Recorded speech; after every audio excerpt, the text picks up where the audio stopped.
Et si tout ce que vous saviez sur la fin du monde était incomplet?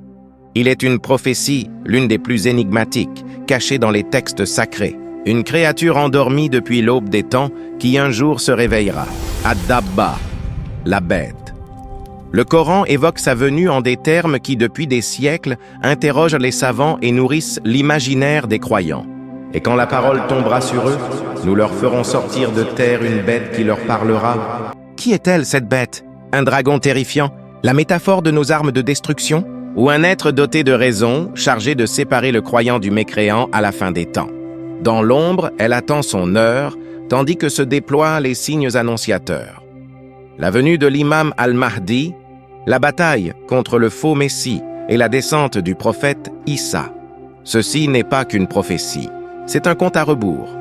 L'apparition de la bête est l'aboutissement d'une chronique divine, un scénario précis qui commence par des signes dans notre monde et s'achève par le lever du soleil à l'ouest.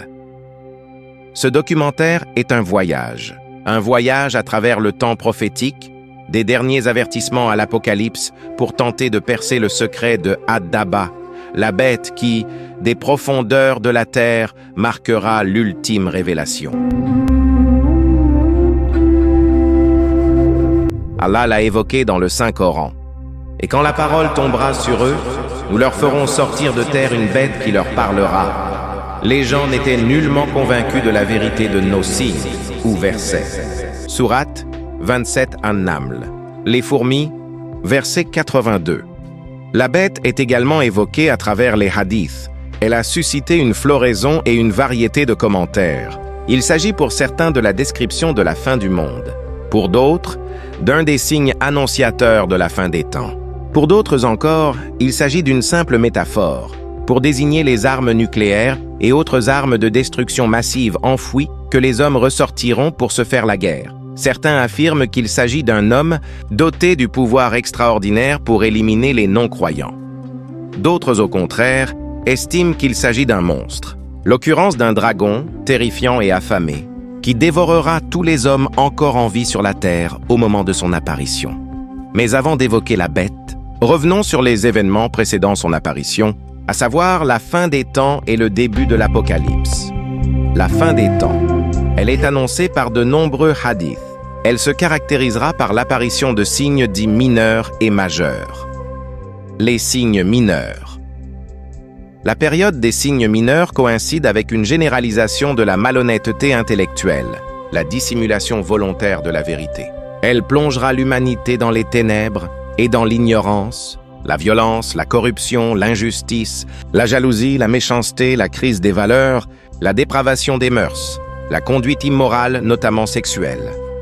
Le dernier signe mineur est la légalisation des mariages homosexuels, annonciateur de l'apparition des signes majeurs.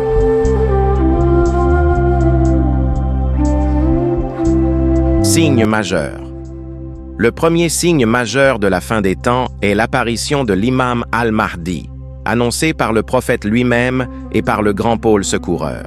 Il est non seulement annoncé, mais il est attendu par toutes les religions. Il est issu de ma lignée. Infaillible, il est le détenteur du savoir et du pouvoir. Il a l'attention du Seigneur.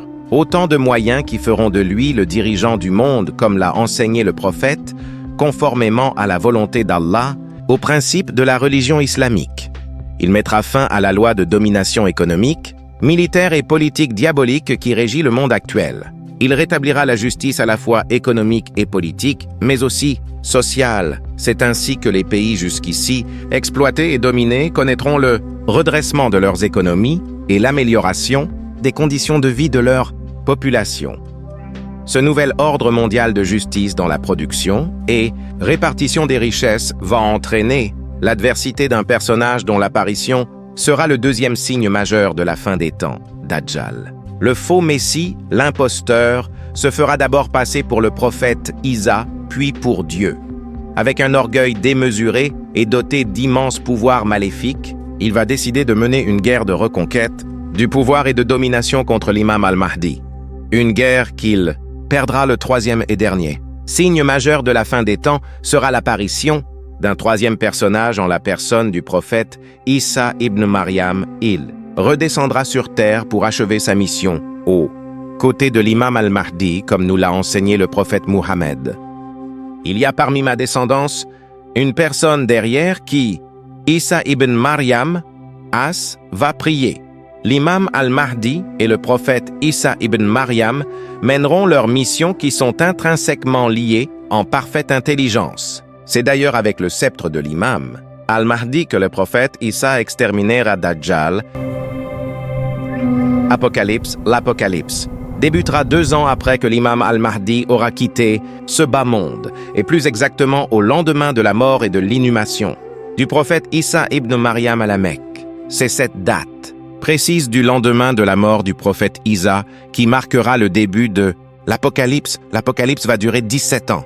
Pendant cette période, le monde terrestre devenu orphelin de toute autorité religieuse sera livré à lui-même sans guide religieux ni guidance spirituelle. L'imam al-Mahdi et le prophète Isa l'ayant tour à tour quitté. Le premier jour de l'Apocalypse commencera par un événement remarquable. En effet, le soleil qui s'était toujours levé à l'est se lèvera ce jour-là à l'ouest. Il s'agit du premier signe du début de l'Apocalypse. Le deuxième aura lieu quelques heures plus tard, peu avant midi.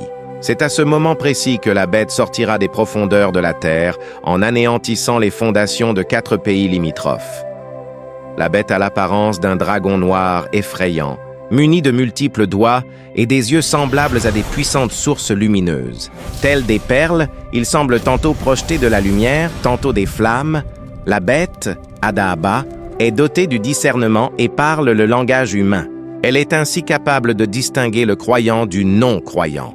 En effet, lorsqu'elle croise un croyant, elle lui déclare « Prépare-toi, car c'est la fin du monde ». Quant au mécréant, la bête lui transpercera la poitrine avec ses puissantes griffes. À sa vue, tous les individus fuient pour se mettre à l'abri, y compris les croyants, dans une ambiance panique généralisée. Elle détruira tout sur son passage, hommes et habitations.